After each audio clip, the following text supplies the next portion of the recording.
les TNC, c'est des maladies cognitives.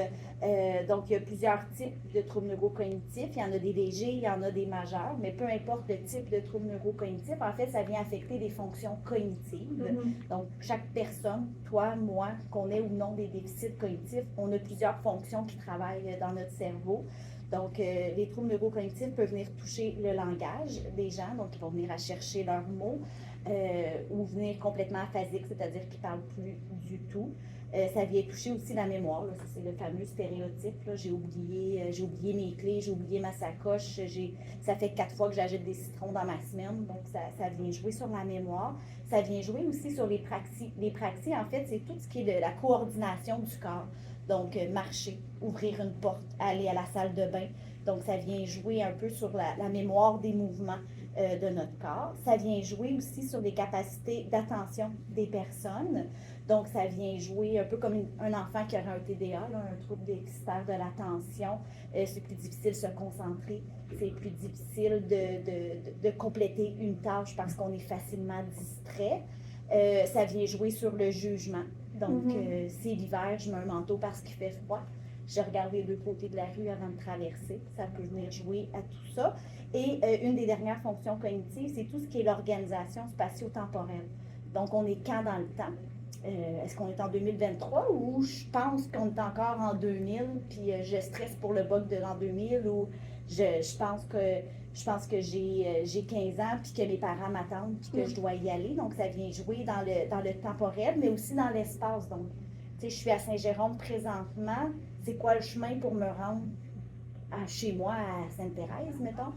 Ou je suis présentement dans la salle à manger, c'est quoi le chemin pour me rendre à la salle de bain? Donc, c'est toutes des fonctions là, qui peuvent être touchées par les troubles neurocognitifs. Puis, tantôt, j'ai parlé de troubles neurocognitifs majeurs versus légers. Dans le fait, un trouble neurocognitif léger, c'est qu'on a des pertes cognitives, mais pour le moment, ça n'affecte pas nos activités de la vie quotidienne et de la vie domestique. Donc, je suis encore capable de faire mes courses, je suis encore capable de me faire à manger, mais j'ai besoin d'outils pour m'aider. Puis, on tombe dans un trouble neurocognitif majeur quand les outils ne suffisent plus à m'aider à faire mes activités de la vie quotidienne seule.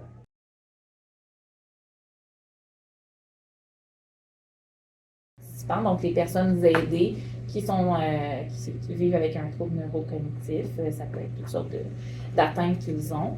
Dans le fond, ils viennent ici durant la journée. Fait que ça peut être une journée complète, ça peut être plus d'une journée dans la semaine, ça peut être des demi-journées, des services ponctuels, liste de rappel. Fait que là, on a plusieurs types de présence, si on veut. Les participants viennent ici pour participer à des activités majoritairement de groupe. On fait des fois des activités sous-groupe, parce que c'est vraiment notre spécialité. Ça peut être des activités autant artistiques, autant cognitives, culturelles. On peut faire autant des quiz, des PowerPoint, des activités de bricolage, des activités sportives adaptées, des exercices physiques, des activités ludiques aussi. Des fois, on va juste se faire un petit jeu de société aussi. Fait que, c'est toutes des activités de base qu'on peut prêter plusieurs objectifs, plusieurs buts, dans le fond, à atteindre pour stimuler la personne afin qu'elle maintienne ses acquis ou du moins essayer de limiter la progression de la maladie. Parce qu'on ne peut pas la guérir, malheureusement, on aimerait beaucoup.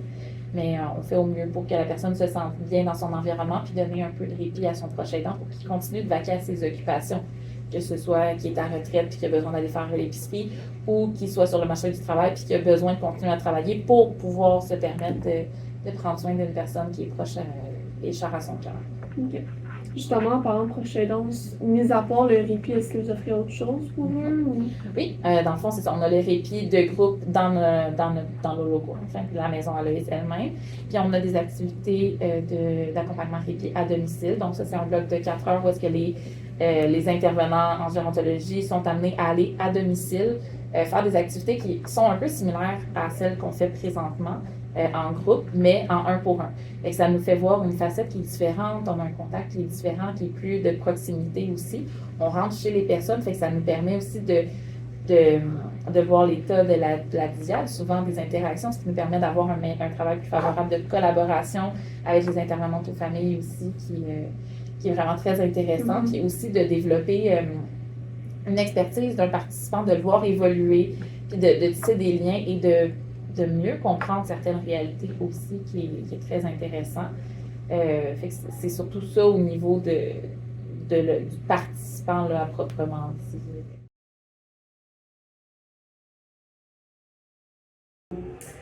D'être réceptif aux petits indices que tu peux observer. Fait que des fois, on va remarquer chez une personne qui a des troubles neurocognitifs que le langage, la parole est difficile. Donc, si on pose une question, ben, il faut s'attendre à ce que la réponse soit peut-être pas verbale, puis qu'elle soit peut-être pas comme quand nous, exemple, on discute. Ça peut être un regard, ça peut être juste un pointage, ça peut être juste tourner la tête. Ben, pour nous, ça pourrait indiquer que la personne essaie d'exprimer que son choix se dirige dans le champ de vision. Mais il faut être vraiment aux aguets de ces petits indices-là pour pouvoir bien accompagner puis en fait, s'assurer que l'activité se déroule le plus en fluidité, si on veut. Okay. Puis, c'est sûr que des fois, il y a des manifestations de SCPD pendant l'activité. Puis, on va s'assurer, en fait, d'accueillir ce comportement-là, si on veut, mais de le faire passer comme un peu subtilement. Puis, à chaque défi de chaque personne, tu sais, des personnes que c'est plus le langage, il y en a que c'est plus la compréhension des consignes, il y en a que c'est plus l'exécution des mouvements. Donc, c'est de s'ajuster à chaque défi de chaque personne, puis faire en sorte que tout le monde puisse quand même participer d'une quelconque façon à l'activité. Tout le monde est toujours impliqué dans l'activité, il n'y a personne de mis de côté, on fait avec les capacités de chacun. En fait, il y a Rosalind Carter, qui est une grande dame américaine, qui avait dit qu'il existe 4 types de personnes dans la vie. Celles qui sont proches aidantes, celles qui ont été proches aidantes, celles qui deviendront proches aidantes et celles qui ont besoin d'une personne proche aidante. Donc, en fait, la proche aidante, c'est un peu tout le monde. C'est quelqu'un qui offre de son temps gratuitement pour aider une personne en perte d'autonomie, donc, ou avec une maladie.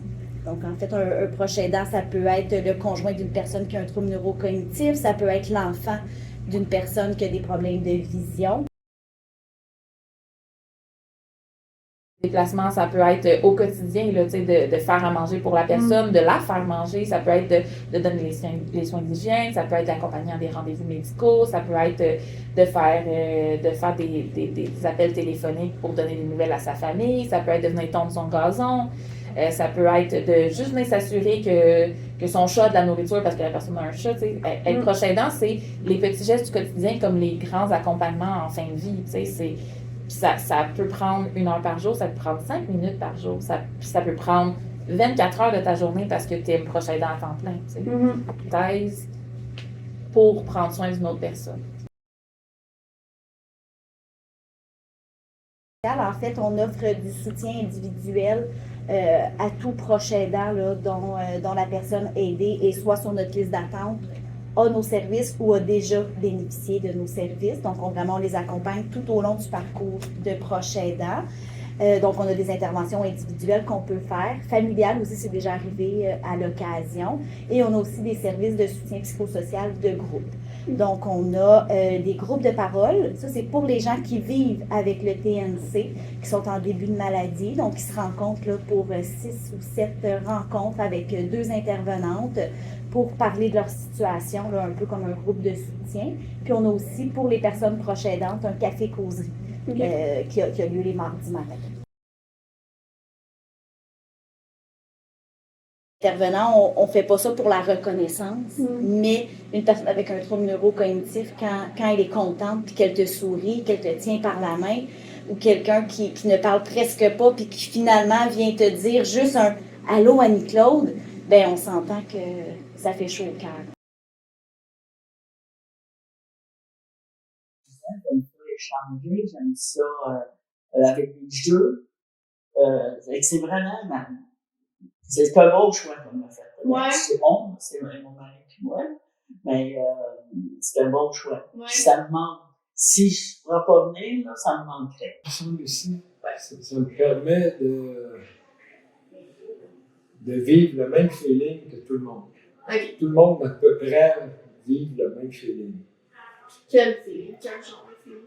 Ben, je dis que moi, mais là, je ne veux pas parler pour les autres, là, mais moi, là, je me sens bien. me sens bien. On s'occupe d'une manière drôlement efficace, là.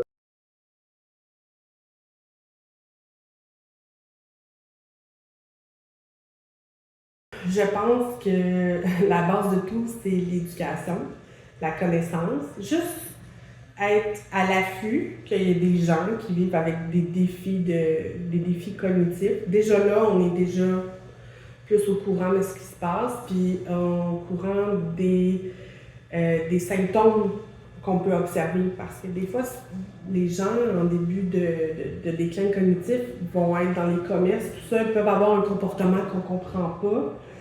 Puis on peut être facilement évité à vouloir juger, mais déjà d'avoir connaissance que ça se peut qu'on ait comment je peux dire ça? Ce qu'on voit peut être expliqué par un déclin cognitif, ben déjà là, on est plus empathique puis plus à l'affût.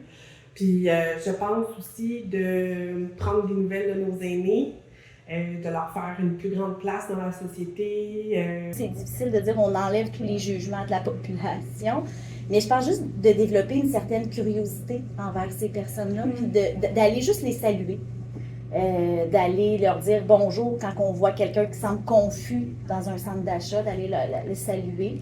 Si on a vraiment des gens dans notre entourage, tu sais, qui ont un diagnostic, puis qu'on sait que c'est ça, bien de pas arrêter d'aller les visiter, de quand même aller les visiter, passer par-dessus notre petite crainte de « Oh mon Dieu, je sais pas comment je vais faire pour interagir avec ma tante Ginette », puis d'aller la voir, puis d'aller jaser un peu avec elle, ou d'offrir ses services à la personne proche aidante, de dire « Hey, je sais pas comment, mais est-ce qu'il y a quelque chose que je peux faire pour t'aider? Aurais-tu besoin que je fasse des transports à cette personne-là? Aurais-tu besoin que je te prépare des repas puis que je t'emmène des repas de temps en temps? As-tu besoin qu'on fasse une activité plaisante ensemble pour te changer les idées? » Mais vraiment d'offrir à la mesure de ce qu'on est capable notre aide. C'est une lourde tâche que d'arrêter le jugement, mais bien évidemment, je pense que c'est de se renseigner et d'être ouvert à comprendre, comme toutes les problématiques qu'on a au Québec. Je pense que les gens peuvent avoir peur, ils ne comprennent pas. Il y a des stéréotypes, tu sais, comme n'importe quoi. Si on dit Gilles Latourette, par exemple, les gens vont automatiquement penser à une personne qui sacre à tour de bras.